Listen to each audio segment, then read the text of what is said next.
part-time, like different media roles, and I work at Niraj Art Centre. We've got always an ADHD and a tic disorder, and I feel like having all of them combined, it can be quite overwhelming at times. I think when I was in my teenage years, and then along the years, life comes at you fast. And I feel like for me, studying at UA92, so UA92 is University Academy 92. Any football fans in here? Hey, go on, Matty. Hey, go on, Rory. Oh, okay, yeah, okay, that's all right. Yeah. I think you're applying for the job. No. Yeah, but yeah, so UA92 is started by the class of 92, which is like Gavin Neville, Finn Level, Gig, Nicky Butt, and Phil Neville, and their concept was Setting University in partnership with Lancaster Uni, and why made today. We were the first ever students there. I took a risk going back to education. I took a big risk. So I felt like it wasn't for me. I felt like I would struggle a lot in a big environment. But that wasn't the case. It was the opposite. I thrived. I learned a lot about myself. And I feel like having ADHD autism, or whatever you may have, I feel like sometimes it can be a burden or a barrier to you as a young person, as a person who's going through difficulties. And I feel like I used to do maths to get behind it, and then I thought, oh my days, are they going to go to me now? But they didn't. That was the opposite. That they were supportive and everything. And I feel like for me, it helped me achieve my goals in a short space of time. Like within 3 years, I really struggle with, like, believe it or not, communication, public speaking, and I really struggle with like being assertive. I didn't really understand how to, in social situations, I really struggle with. I still do, but I've learned to adapt well. I feel like for me, over the years, I've learned like to manage it well and be like a real good like advocate for it, because I think the way I've dealt with like in my school times and how I was like felt like an outcast, or you felt like someone who was supportive and you felt like odd and different.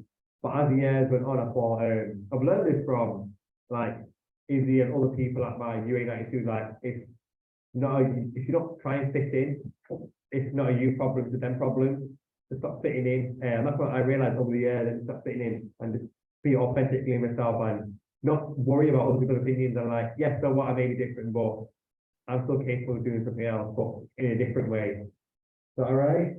Perfect. Thank you. It's my foot though. It's working now. We have some problem, I think. You need this now?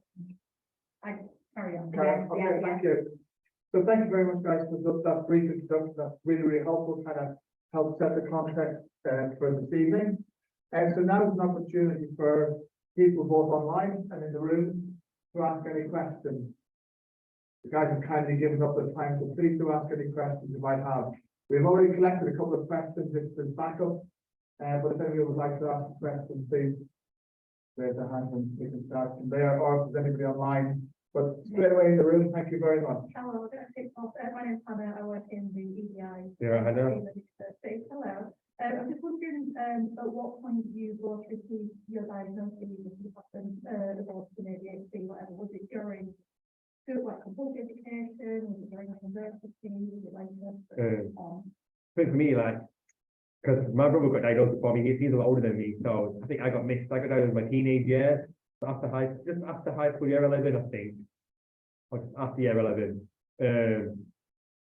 And it's like, I don't know, I didn't want to be labelled or anything, so I was like, oh, I don't want to be labelled, but I think as the years got on, I thought, oh, it's all right, actually, like, I'm still myself, I made it different. But it's about, like, I always say, like, I said this previously, like, he's like challenging the status quo and causing a disruption in a good way, and yes, I have this, but I'm capable of doing it in a different way, and that's not going to stop me, and I'm going to achieve my goals no matter what. Obviously, I have a bit of hurdles along the way, but I feel like with the right support and the right way of learning, I think I like accomplish and still achieve and learn at the same time. Does that make sense? Yes, thank you. Yeah, so I'm a bit different. So I actually got diagnosed at age 3, so very, very early in my life. So I think it was came from, I think my parents saw that I was developing. Right, sorry. So yeah, so just say I think my parents realized that I was developing quite slowly compared to others. And I think it's just, I got checked, and I think that's where I got my autism diagnosis. And I think following in from what Ab said, I think it relates to me. It's like, it might mean that certain things become a bit hard, or certain things you might have to do a bit differently, but it is that challenge, that status quo. Not doesn't mean it just because you're doing something in a different way doesn't mean it's wrong. It's just different, and I think where the awareness, why sessions like this is kind of sort of like society, workplaces, one to like appreciate that those different ways of thinking is actually a strength. It's like, you know, how workplaces talk about, oh, diversity and inclusion is so important because of different perspectives. And I think that's where neurodiversity fits in really well. It allows neurodiverse people to give different perspectives, which is an asset in a lot of areas in life, not just the workplace. Thank you. Any questions online? No, not yet. I'm going to type the questions in, because they can't hear very well, Okay. but they can hear with the microphone. I can repeat the questions. That's Yeah, fine. okay. Yeah. Thank you. Thank you. Yes, my name's Matt. I work with ABS at UA92. We talked about this briefly, thank you. We talked about this briefly outside, but obviously with COVID, work kind of changed, kind of structured in terms of working from home, working in the office, and being a hybrid. But how have you both found flexibility at work, and what do you prefer in light of COVID in terms of your neurodiversity? How do you prefer to work? So yeah, fine. So I think in terms of COVID and like the hybrid work, I think that it kind of split it into two parts. So I think, as I mentioned earlier, I started my career in the pandemic, so a lot of it was remote working, and I think that was not only remote working was a struggle, but like the uncertainties around. I think, as a lot of you remember, the pandemic, we didn't know what was going to happen the next day. Not even the next few hours. So like that, a lot of uncertainty in the workplace, like when are we getting back in the office? When are we going to be sent back home? A lot of that was quite uncertain. So I think managing that when it was a COVID lockdown restriction period without that flexibility, it was just you're working remotely, was quite challenging. So now the second part, now that we've come out of it, I think in terms of managing flexibility, I do think that it is very important, and I think it's something I do find does help me, so not only with working from home, working in the office, but I think now there's more flexibility into actually the hours you work. So for example, if you're rather than like pre-COVID, it was probably more strict to 9 to 5. Now it's like, oh, if you're an early bird, if you want to start at 7:30 and finish early, you can do that. If you want a longer lunch, you can do that. So I think that flexibility has really helped me kind of tailor my working patterns to have a benefit in the workplace. And as I'm starting a new job next week, it's something that now I feel like I'm more open about that conversation of like, in terms of working flexibility, this is what works for me. And I think employers are more open-minded about it compared to maybe pre-pandemic. In terms of what I prefer, I'm one of those that does prefer to go in the office most days, if not every day. Like, I like that social interaction, that routine of going into the office, just like that water cooler chat. And I think, just to finalize, I think what's important is why flexibility is so important is every neurodivergent person is different. Like, I know neurodivergent people that like 50-50. I know neurodivergent people that love to work from home full time if possible. So definitely that flexibility, I think it is definitely been a big positive, not only for neurodivergent people, but for like a lot of different groups of people. Thanks for that, Niraj, as well. And echoing on what they're saying, I think I started first year, not in lockdown, and then halfway through first year, lockdown hit us. I'm like, oh my days, what am I going to do? I am not ready for this change. I'm not ready to be at home. I struggled a lot, and I felt like giving up. But I had like a dedicated like wellbeing team to reassure us and everything, and ease us back into it. I personally like really do struggle like with working at home because of distractions, because of other tasks going on and other things going on. I'm like, oh, I'm working from home. Oh, okay, Netflix. Oh, window. Like you won't do work. I'm not saying I will not do work. I will watch Netflix. I'll do something. I'll go on a tangent and go on my phone and like pretend to do work and not do work and like. That's like working from home, man. When I was a student working from home, I found it hard. But I didn't watch Netflix enough. I have to go online. But I didn't like being online. Like, I'm not a computer. I'm not a robot. I prefer that real interaction. Like, when I do like in-person things, I thrive of it. My brain's going like, yes, I can do this. When I'm working from home, my brain's like, I've got no ideas, I've got nothing. It's just like, oh my days, I feel like a chalkboard. I think, yeah, chalkboard. There's nothing going on. Like, I'm struggling for ideas. But I like this, like, wrap it up. I do prefer to work from, I mean, not work from, I do prefer to work in person. Oh, because it's so much better, like, thrive in the office, chatting to people, seeing faces, and having that stability, that stimulation going on. And others may prefer to be at home, like this, but for me, I thrive in person. Like, even email threads confuse me as well. For those of you listening or watching online and you missed the joke, I've just dabbed himself into his line manager. That was the laughter in the room here. So both of you obviously started off developing careers. And one of the things that all of us careers colleagues in the room and career colleagues in LUMS and career colleagues in the Grow Your Futures team spend an awful lot of time working with students is around preparing them for the recruitment process. And obviously for neurodiverse students, those recruitment processes can occasionally cause more problems. I was just wondering what you think recruiters could do to improve the recruitment process, or whether you've seen examples of good practice that exist where people have thought carefully about their recruitment process so that it was suitable for all members of the graduate community.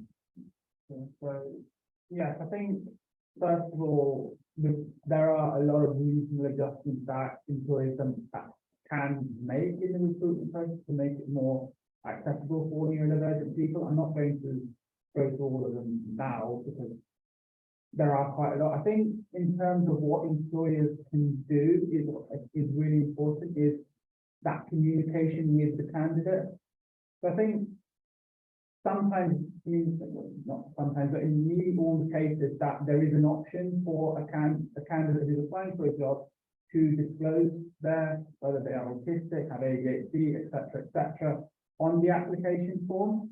And I think what employers should be doing is having that communication, being proactive, saying, "Oh, I see you disclose this. How can we support you in the application process?" Because I feel like, and I've seen this in the workplace, too often it's on the onus of the individual to know what they need. And for a neurodivergent individual that, let's say, it's their first interview, they might not know what reason adjustment / support needs are even out there. So I think definitely what employers can do, not only put those reasonable adjustments in place, but have that open communication on, okay, let's say the first stage is a video interview. Like say, okay, the first stage is a video interview, would you prefer a telephone interview? Being quite open-minded about that. So in summary, I think clear two-way communication between the employer and the neurodivergent candidate is really important. Like, I agree with what Niraj is saying, and one thing I would say is like, for me, I'm a creative person. I hate application forms. I'm not, to be honest, I'll fill out application form for a job or an employer, but make it more creative, like send a video application instead, like, and accept that as their like written application. And if they declare that they have a disability, or email them straight away, have that initial phone call, initial call, like that Teams call or that phone call, don't meet up for a coffee beforehand, and reassure the person, yeah, I'll just put a face to a name and like just chat to you about the role, but always make that one person comfortable. I always say like send the questions beforehand and just make all interviews accessible. And it is hard sometimes. Me personally, sometimes declaring you have a disability or you're neurodiverse, sometimes it can be a hinder rather than a good thing, because sometimes employees they look at that and say, oh no, if you have ADHD, or you can be unreliable, or you can be unorganized, or you can be this, but okay, that's fair enough, yeah. But what we excel in is all these other things. So I do feel like from the off time, not a lot of people are getting the opportunities and they're getting unsuccessful. And it's about being like innovative and being like current and accepting a video application. if they're sending you a video application out of their way, like, accept that it may not be the best person to write the application, but sometimes the video application can be the best thing. Or if someone's got the best rate, just like give that person a chance. And I always say, like, give the questions beforehand, make the reasonable adjustments within the interview room, have an environment which they like as well, like make it, is it less busy or with people around you? Do you find it difficult to speak one-to-one? Would you like a friend in the room with you, or do you like extra support? And just be that advocate for that person. Say, yeah, I'm your biggest champion, I'm your biggest go-getter, and always talk about like the well-being support you have in your office, like in your job opportunities, like get these job benefits. None of them really mention like the well-being side of it. Like, okay, who cares if you get 10% off in like curries or whatever? No one really cares. No offense. But like mention like well-being packages and like mention this, that. Well, ask them what they want. What do you want? What can we do for you? And just make it like a breathe. Sorry, waffling on there, Rory. Thank you. And I think what employers are finding out as well is that all of these things are just good practice. They're good practice for all recruitment, not just for particular graduates, particular applicants. And I think the smarter ones have caught on to that and are introducing things like sending all the candidates the questions in advance to help them perform. Nolene, you have your hand up. There's a question online from Rebecca. How has your neurodiversity been accepted or not by your colleagues, and what accommodations do you have in place? Yeah, so that's a really good question. So I think one thing I'd like to especially mention with that is how it's been accepted in my new job that I'm going to in 6 days' time.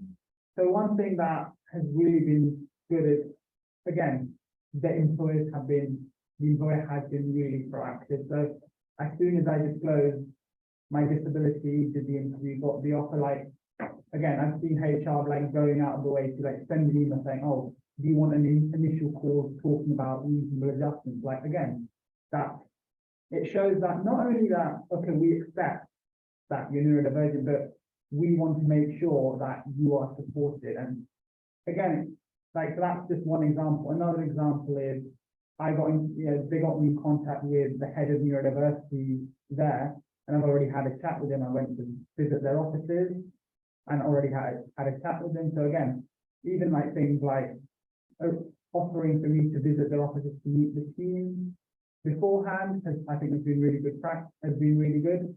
But I think if you think about all of this, it's been them being proactive. It's not, I didn't have to ask for, oh, can I visit the office beforehand? Because even though I might be happy to ask for that, again, not every neurodivergent person might feel comfortable in asking, oh, would it be good if I visit the office just to be comfortable?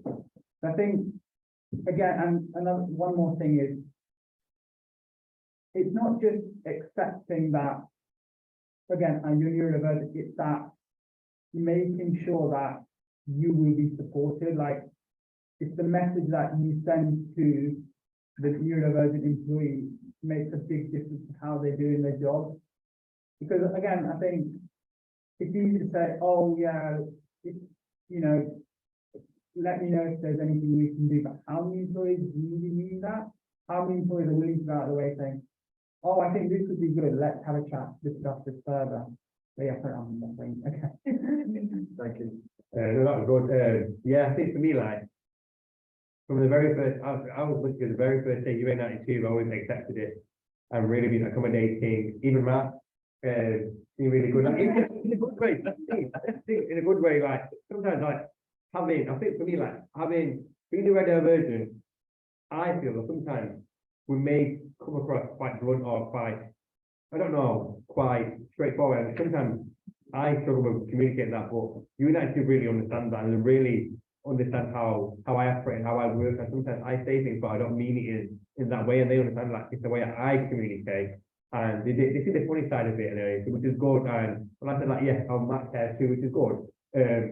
But I do feel like they genuinely do care. Like, I work at a neurodivergent art centre as well, and there's so understanding. And I think for me, employers that I've been in, I've been so understanding beforehand. Like, everyone's mental health birthday trained at UA92, in my art centre, and I feel like they genuinely put me first and at my forefront. And I have check-ins with Matt, like one-to-one check-ins, and like things that I need to work on, things that I need to work on. Like, for me, calendars.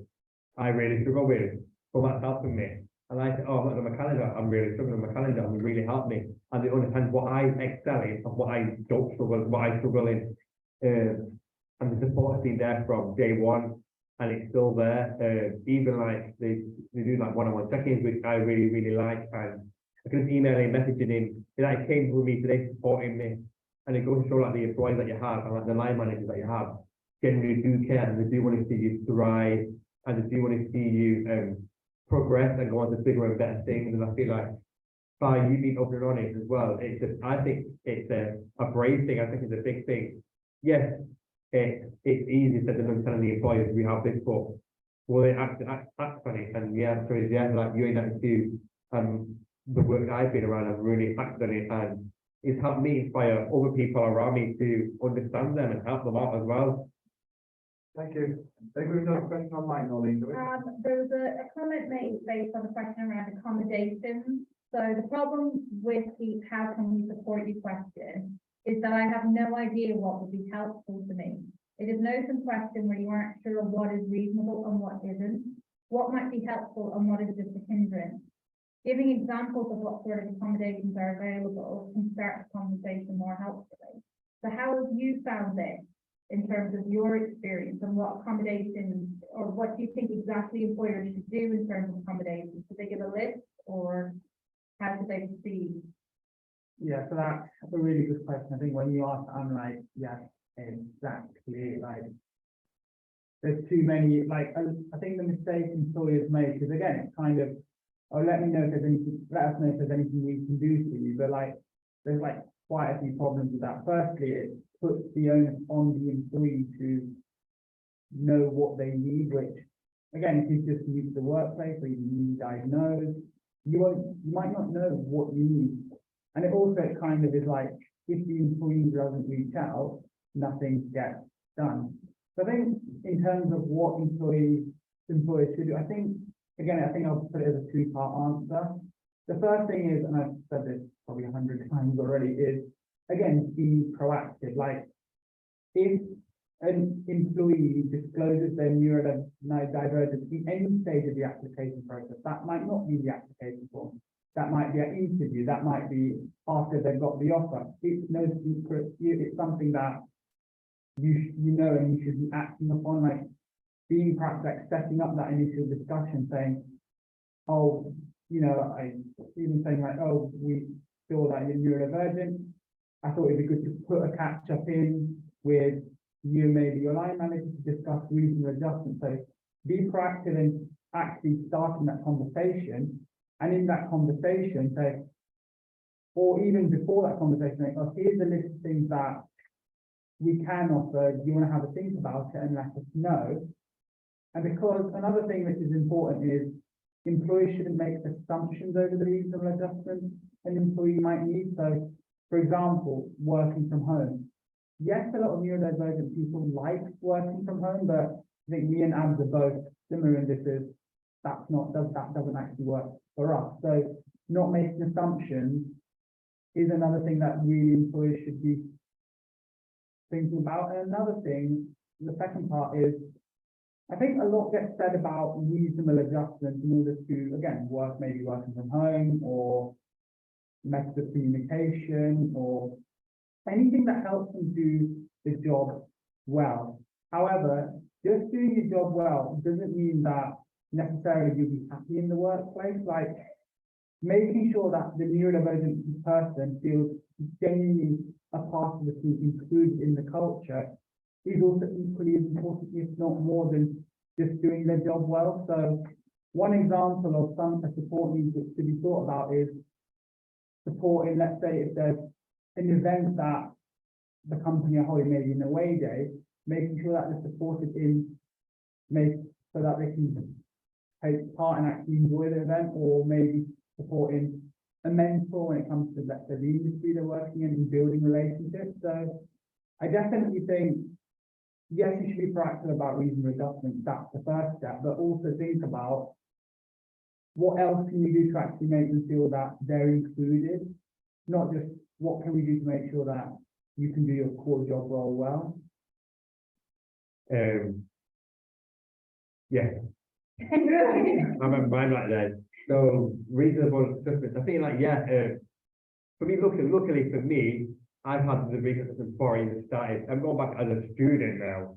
So when I was at U92, a week like this, 7 weeks before I started, they put everything in place for me. And like a learning and support plan. I've had like an education plan. And I feel for me like it's not the full based on all the employees, the students. It's about the ones like the managers, the staff members, the recruitment team, the EDI team, to all get behind this one person and say, yeah, we're going to support you, we're going to be your biggest cheerleader, your biggest champion, and improve that person's life. Because if you put it on me or Niraj, for example, it can be quite overwhelming.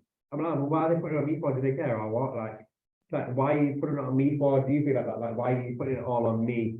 And I feel like you put it all on me, it's like, oh, it's quite overwhelming. I've got to find out what I need. I'm like, well, if I don't know what I need, what would they just say yeah and not help me as well? So if I haven't that found in that education, that relationship with that person, say, you know what, I do my own research, I do my own support, and this is what I think, this is the reason that you may need to talk about it. Like, for example, having ear defenders or loop earplugs in, having like tango, like fidget spinners, having quiet spaces, having like small like contemplation rooms, sometimes a breakout. Like the smallest things really matter to people. If I you show that you really care, and you really simply care, I think the recommendations then will come into place. And look at me like from like my job that I've had like U92 and the art and all, the recommendations been so good. If I'm having a bad day or something, like Matt, I'll pick up on it. And if I'm overstimulated in the office, sometimes I go for a walk or say, could we do this, could we do that? And being in meetings, I often get like overwhelmed. I actually like it now to put in a new space, and it's about accommodating that person, giving everybody that set amount of time each. But I do feel like the accommodation part comes on the employee side of it and the staff side of it, the students as well. That's what I think anyway. And it works well both ways. Does that make sense? Yeah. All right. Sounds great. So, currently here in the center row. Sorry. Okay. I I think we'll carry on. enough. I probably will. Questions, we'll start with one, and then you might not need the second one. But I just wanted to, I guess, clarify what you were saying there about, what the employer, what burden is on the employer versus on the employee. Because I think it can get very confused and lost sometimes, between not wanting to do the wrong thing and needing to do something. So I think so I hear you and I agree that when somebody discloses a disability of which neurodiversity is under that umbrella, there are confidentiality requirements that organizations, particularly public organizations, have to comply with in that. And I think that is oftentimes from the employer perspective, where you get a bit of like, oh, I'm not sure if we should ask. And I think a lot of people have that opinion that, well, if we ask what you need, then we can give you whatever you need, as opposed to that thought process of we need to have already done that thing for them. So I guess my question to you is, with that in mind, is there any resources or, and by resources, I don't necessarily mean academic or anything, like a website or an organization that you know does inclusion very well and does including neurodiverse people, not only in the organization, but in the recruitment process, that you could recommend to anybody watching or in the audience that may be working for a place that hasn't quite got it right because they're afraid they're going to do something wrong, that people may be able to then share out to say, hey, I went to this talk or whatever, and I think maybe we need to do the on neurodiversity. They mentioned this. It's okay if you don't have a resource, that's absolutely fine. It's just that I think it's right to say that employers do have a burden on them to be the initiator in that conversation, but I think there's a huge fear and a huge wall there because of the legal requirements and confidentiality that is required around it. So where do we start, basically?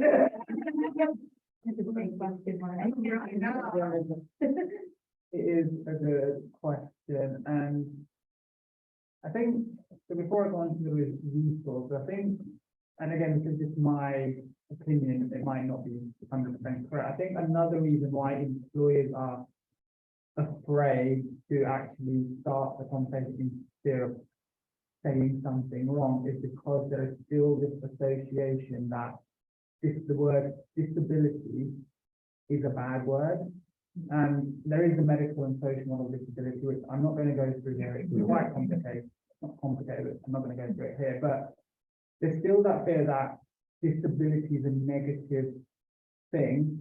And while, again, autism, ADHD is a recognized disability, that doesn't mean it's a bad thing. It just means that there's a different way of thinking. So I think the first step is it kind of understand what you mean by the word disability. Like, you don't have, I don't think the solution is denying it's a disability, because it is, but it's really understanding the term disability. So that's why I think employers are worried about it.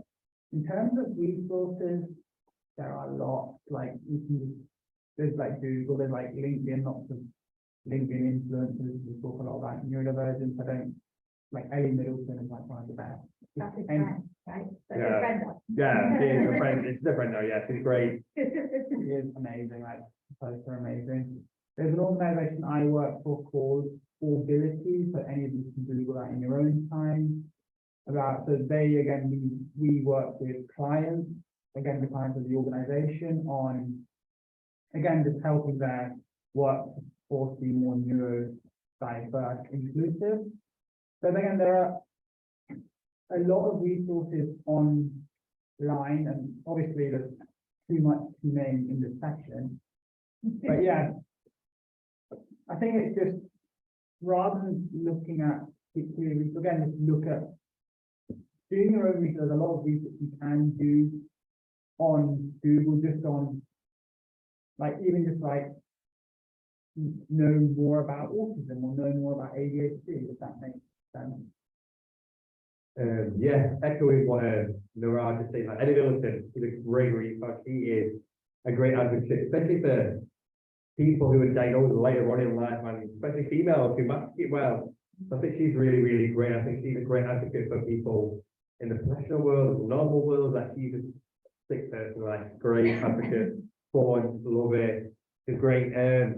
I always say, like, look at like NASCAR, the National Autism Society website. They have like things going on there. Look at like positive influences, like Ellie, like I said, and like when I think that the bird is like maybe like come to some sort of like agreement, like, oh, you're gonna come for a coffee, like, oh, what, like, and be open and honest with that person. Like, if you have a disability or you have a mental health condition, if you're willing to share it with the student or the person, like, oh yeah, I suffer with this, you know what I do actually, yeah. But yeah, do your own research as well, like, and make like a fun package for them, or ask them what they like as well, like, and give them a little hamper. Oh, this is your thing that you like, and this is your hamper. But put something like tanglers in it and like some loose ears, and making it more friendly to that person. So that if someone comes to your workplace, you're already accommodating them by giving them little ear defenders, or give them like little calendars and calendies, and making it more fun. But it's about just researching and looking at positive influences and saying, these are your role models, these are the people that you aspire to be, and look at like, oh yeah, in words, like, this is what we have here. If you have a bad day, always like, and I always say this, right, mental health, ADHD, you can affect your day, you have burnout and everything. You can have like, what if you're having a mental health day off work? That's nothing. And a lot of people choose not to admit they're having a burnout or choose not to having a mental health day because of the stigma behind taking the losing job and everything. I felt like beating that stigma at the door, saying, yeah, to get that, I'm suffering anyhow. And you, as an employer, prioritize that person. Okay, this is what we're going to do for you next. So I say, oh, we haven't done your work. Why are you not doing your work?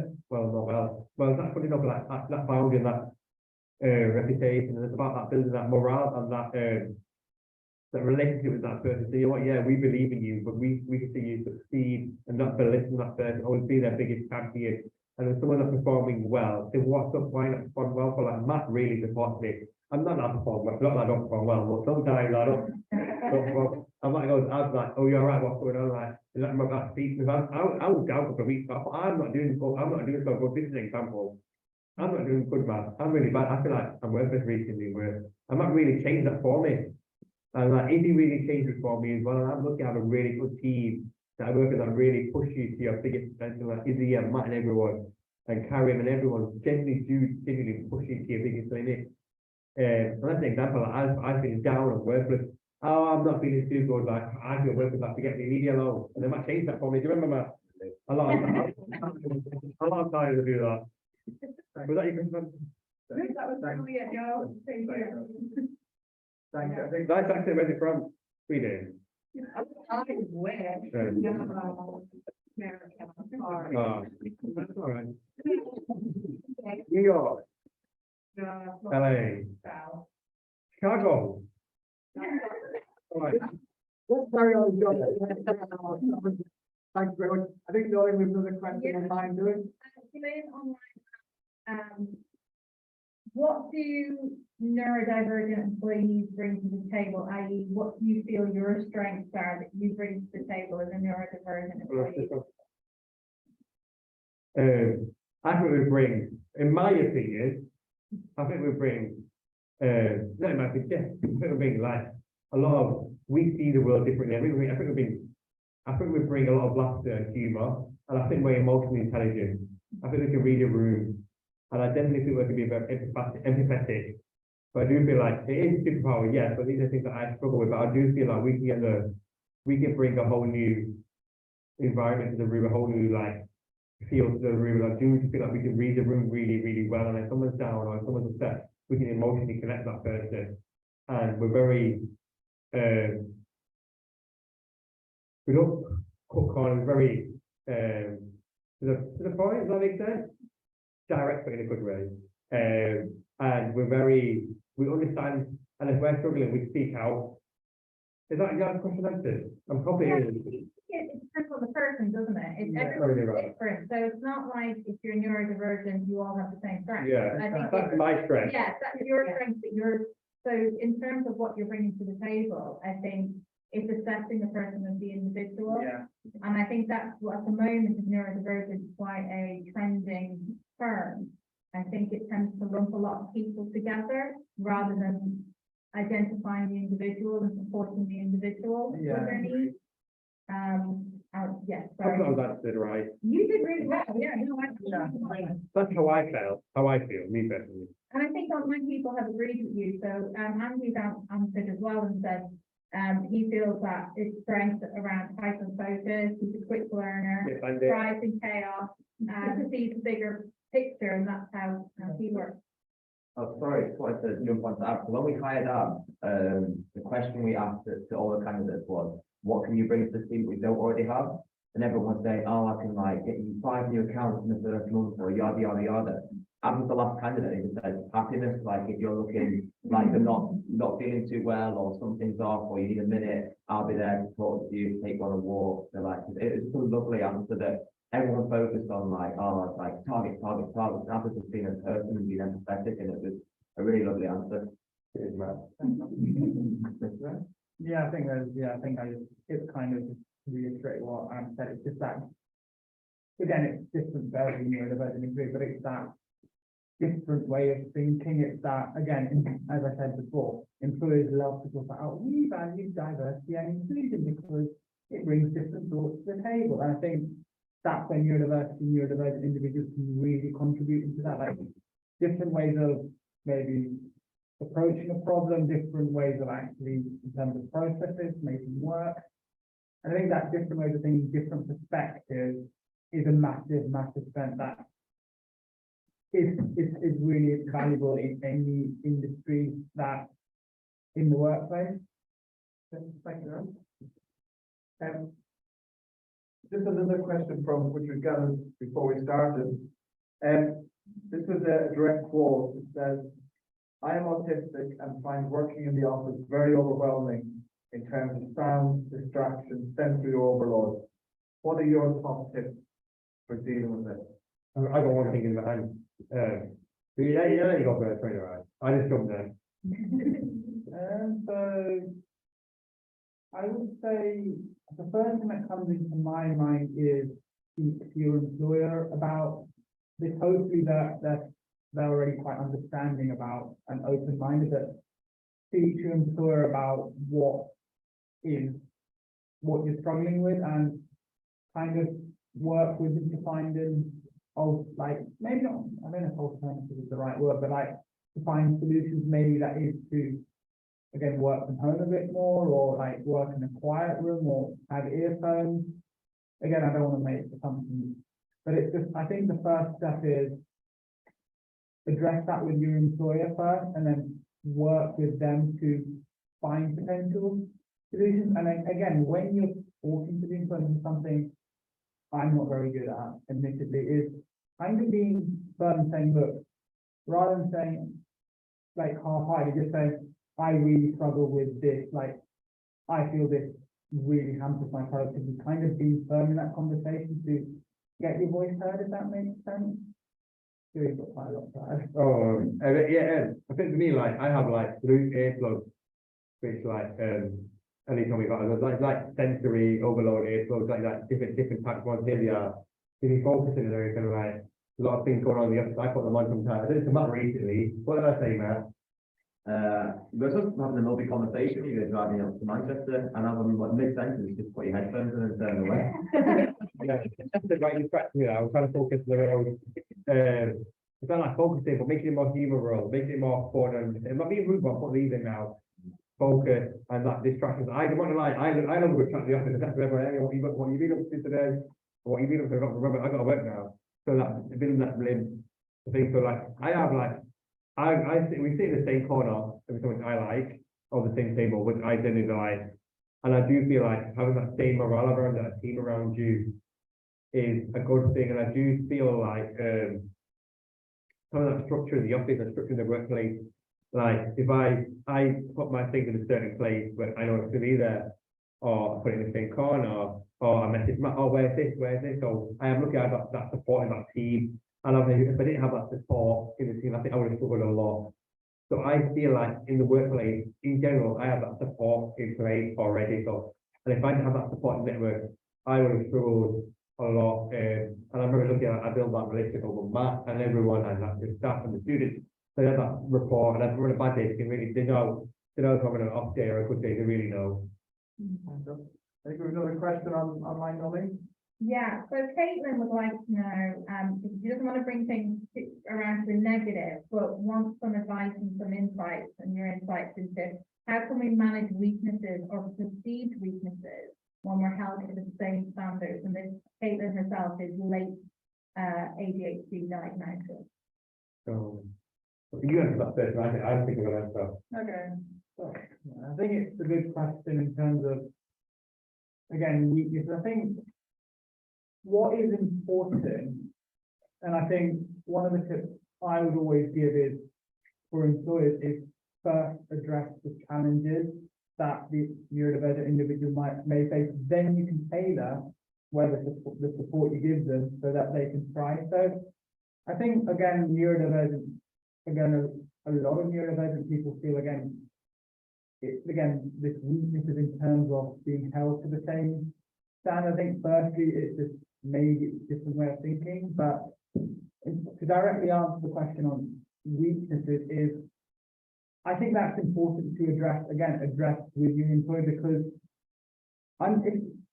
for the employer to understand what things you might find a bit more challenging, I think that is a useful insight for them to put support that is tailored for you, because again, I do feel like, employers, they can make assumptions over what a neurodivergent person may need, whereas that might not work at all for you. So I think in terms of managing weakness, I think firstly, again, I don't want to condemn. I think first of all, no one is perfect at everything. Like everyone has weaknesses that actually trying to address in the workplace and in other aspects, but also not being afraid to talk about that with your employer and say, here are the challenges I'm facing, here's the things that I want support in, and having that conversation so that actually by the employer knowing the things that you find challenging is actually a good thing, because they can put in place support which is really tailored to addressing those challenges / weaknesses / struggles that may be faced. So now, thanks for That was good. Do you want me to answer it? Yeah, so, I think, you know, weaknesses for me, I would be honest straight away, like, you're in IT and work, saying like, emails and work etiquette. Email etiquette is something I struggle with. Calendars is something I struggle with. I can't really understand calendars. That's something I struggle with.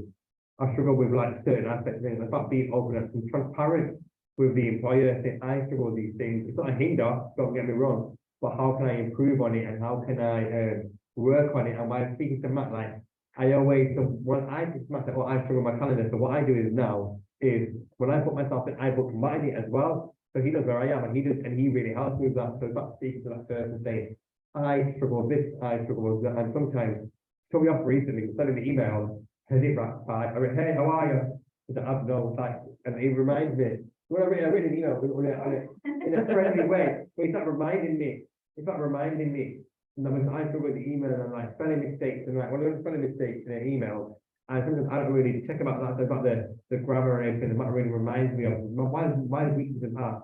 I just quickly write it and then that's it. So about being open and like transparent with the employees, you know what, I struggle with these things. It's not going to affect my ability to do the job, but I may struggle with these things, just like everybody else struggles in certain aspects of their job. I may excel in the presenting aspect, but I would make the written aspect, without having that boundary, that support in place, saying, okay, well, how can we support you? Okay, maybe get software for you if you're dyslexic, maybe get other equipment for you if you need extra help. And it's about building that gap between the employer and the employee, saying this is the support that you need. Crochet, sorry. Knitting, oh, sorry. Is that the same thing? No. No, I've got crochet. All right, sorry. Now we've got another one. Okay. So, I think this is coming from an employer perspective, because at the moment we've seen in the media that, there is negative rhetoric at the moment about neurodiversity and it being on trend, especially with millennials. How can an employer feel empowered to have positive conversations with potential employees and not falling into a trap where they're making accommodations for individuals who don't necessarily need them? How can they support the employees who need supporting? So I think the first thing that comes into mind with that question is, do your research. Like, I think it's easy for employers to be like, oh, we want to support neurodivergent individuals, you know, we want to empower neurodivergent individuals without actually doing the research on, again, research on specific neurodivergent conditions, specific challenges that might be faced, you know, potential reasonably class support needs that a neurodivergent person might need in the workplace. I think, again, the first thing, which is probably the most important thing to empower neurodivergent individuals, is do your own research. Again, and I think it's important that, again, you might not have the lived experience of being neurodivergent, but that doesn't mean you can't support neurodivergent individuals. I think it's just knowing, you know, doing your homework about, again, what neurodiversity is and kind of how that might impact your workplace. Yeah, I saw that post. I feel like it did anger a lot of people. It angered me. I think those people are a bit silly, a bit stupid. I just feel like they're ignorant. I actually do feel like ignorant because they haven't had lived experiences. But I guarantee you, if it did affect one of their family members, because they won't say that. That's the thing that a lot of people are ignorant, and when it comes to like neurodivergent millennials, a lot of millennials are like maybe mixed off because they masked it well. And one thing I realized is like over the years I've learned, like especially at Middleton and everyone, women mask it better than everyone else. Like girls mask it, so the boys. But it's about how to have that person, not to say, oh, it's a trend, and it's disheartening to those who are going through the process at the moment.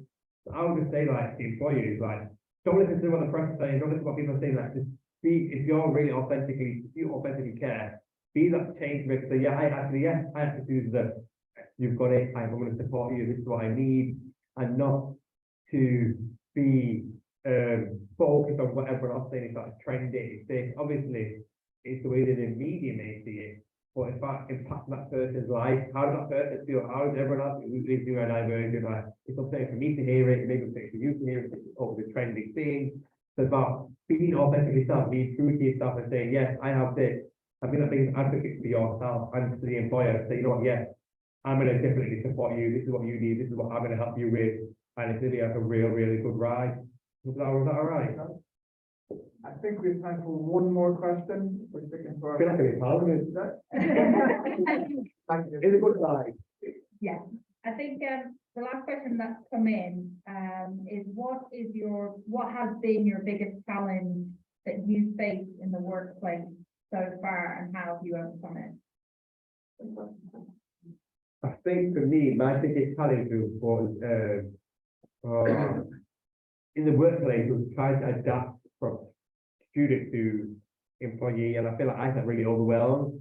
I felt really out of my comfort zone, and I felt really worthless trying to adapt that change. And I feel like it's a brand new environment. It's a brand new environment. Imagine you just starting a new job after you graduate. It's overwhelming.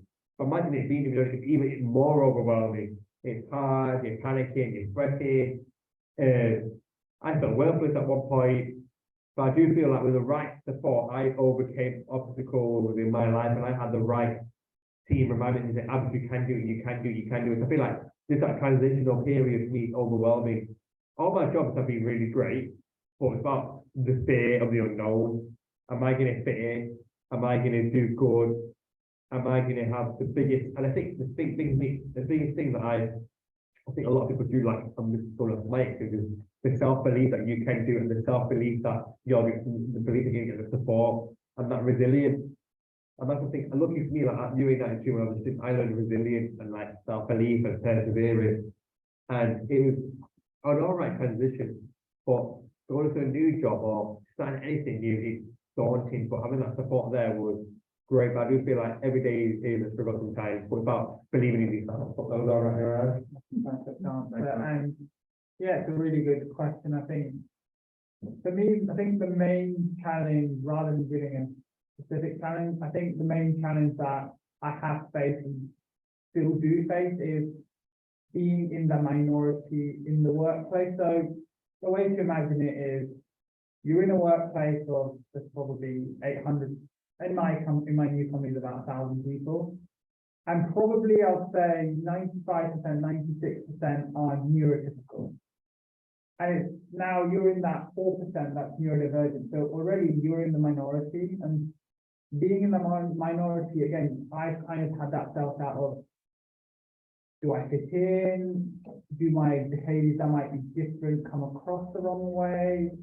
Like, how do I make people understand? Like, all these questions are kind of, because you're in the minority in a workplace which isn't always designed for neurodivergent people, it's kind of a lot of self-doubt on whether you actually, what you're trying to do is whether it's being taken well. So I think that's something I feel struggle because I haven't got it 100% figured out. So I don't have a magic solution here, unfortunately.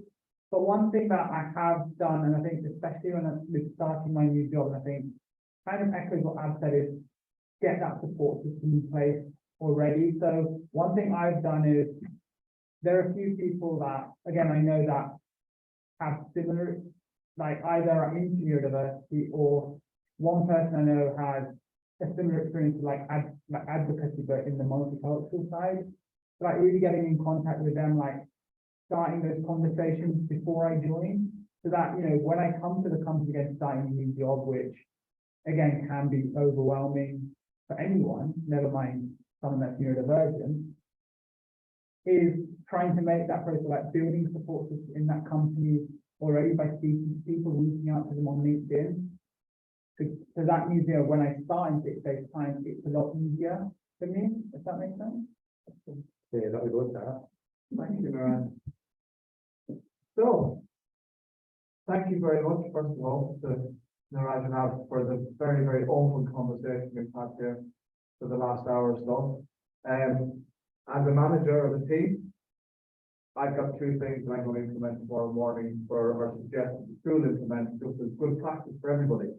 And I think the point of this good recruitment practice is really important, and good ways of managing people is really important. So if I wasn't in charge of the mic, I would be writing things down as we were speaking. I would have taken two things away, certainly. To the students online in the room, if tonight has encouraged you to explore some of the issues that we've discussed, your friendly careers team are very, very gladly willing and able to start the conversation with you. And particularly our Grow Your Future team, the Central Careers team, will be delighted to hear from you, because that's where the expertise lies in terms of preparing students for employability, particularly if you're considering some of the issues that we've discussed this evening. For employers who are listening, again, we'll be delighted to carry on the conversation with you, because we believe that Lancaster University students are one of the best in the world, and we want to encourage them out into the workplace. We'd be very, very happy to continue that conversation with you. So thank you once again to Niraj and Ab. It's been absolutely fabulous. Thank you everybody for joining us in the room and joining us online. And I'm sure people will be hanging around for conversations when we're finished. But thank you very much again, guys. That's been absolutely fabulous. Thank you very much, everybody.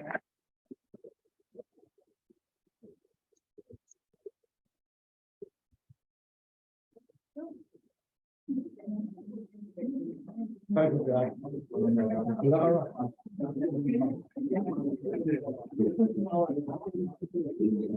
right?